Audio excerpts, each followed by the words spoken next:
The sets, costumes and backdrops are kaleidoscopic with meticulous attention to detail. Timothy Dalton brought his years of stage work to the part and Caesar seemed bigger than life. He has seasoned well in the years since playing 007 and his strong masculine presence, rich baritone and passion carried part 1. He is convincing in his love for Cleopatra and their son. Leonore did her best to educate us to Cleopatra's fierce patriotism. Her curvy figure in the filmy costumes came to life with a feline fluidity. Billy Zane makes a good choice for the young brash Antony, a loyal soldier, playful child. His huge smile and coltish antics would be difficult not to like. His intense shame at comrades and battles lost is moving and heartfelt. So what is not to like in this film? Leonore's lack of acting experience drained life from this story. She managed to play the spoiled rich girl well enough. But her many temper tantrums and pouting ways lacked depth. Dalton carried their love scenes. But alas, the sophomoric grappling of Leonore and Zane in part 2 was anything but passionate. It is hard to believe that scene wasn't reshot. They looked like they were playing Twister and drag. Zane did well playing the good soldier, but a man not suited for leadership. For all this, renting this video is well worth the time.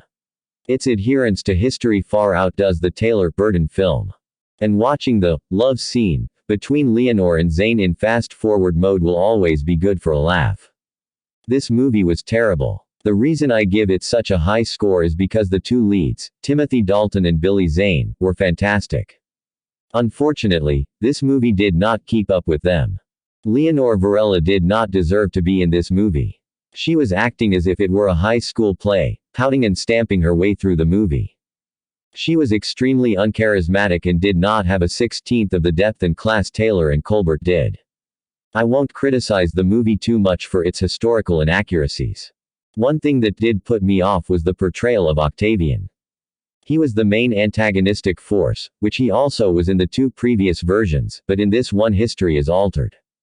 Octavian was not part of the plot to assassinate Caesar and was not even in Rome when Caesar was killed.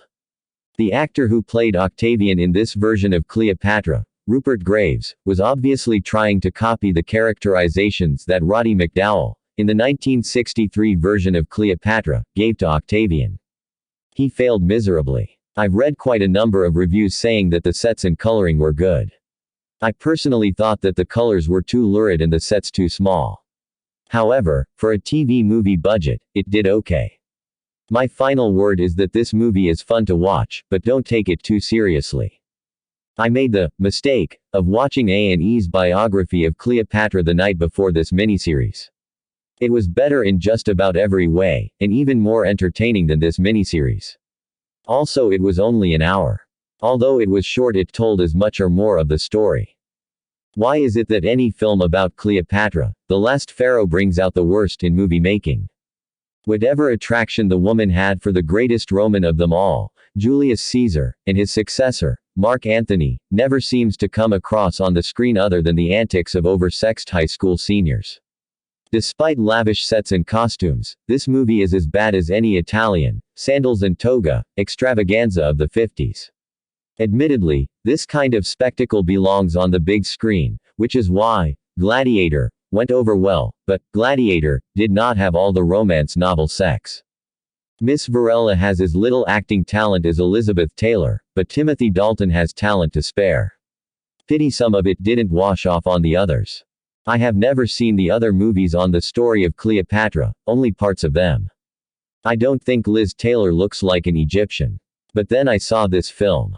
It's fantastic. Leonore Varela is the ideal cast. She is beautiful and human. You can always feel with her, but also see what her faults were. Sometimes she's like a little girl, then a cold-blooded ruler, then a selfless guardian of her people, and she lives for her love.